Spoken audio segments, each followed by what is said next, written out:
Hey, it's Dustin from Parts Doctor, and in today's video I'm going to show you how to install this 6-foot universal hose connector kit for this GE dishwasher. It's super simple. I'll show you step by step, so let's jump right in.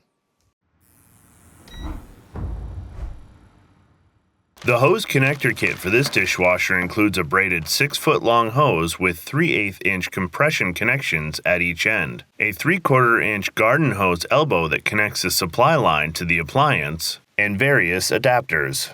If you need to purchase a hose connection kit for your GE dishwasher, you can check out our website, partsdoctor.com. We offer fast shipping and only sell manufacturer-approved genuine replacement parts for all major appliance brands.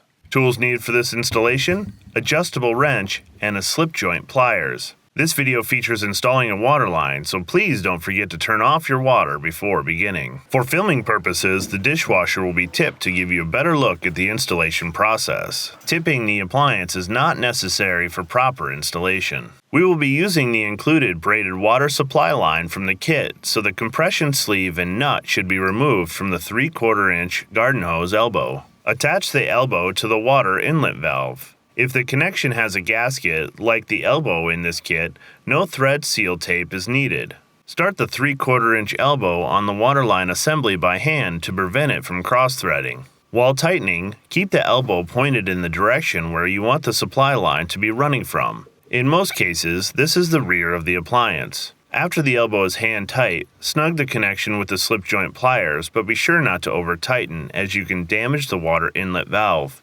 The elbow needs to be tight enough to compress the gasket on the inside. This is usually a 1/3 or 1/4 turn past hand tight. Once the elbow is securely in place and facing the direction of your water line, start to tighten either end of the supply line to the elbow. While supporting the elbow, use the adjustable wrench to snug the supply line nut. Run the supply line to your water connection. In our case, it's under the sink. If you need, first install and tighten one of the included adapters to your waterline hookup. Start the supply line nut by hand and then tighten it with the adjustable wrench.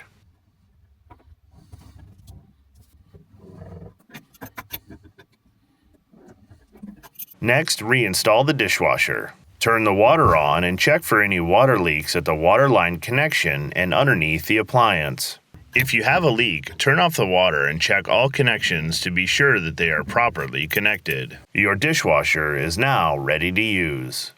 Alright, that'll do it for today's video. As always, I'm Dustin with Parts Doctor. Until next time, thanks for watching, and we'll see you later.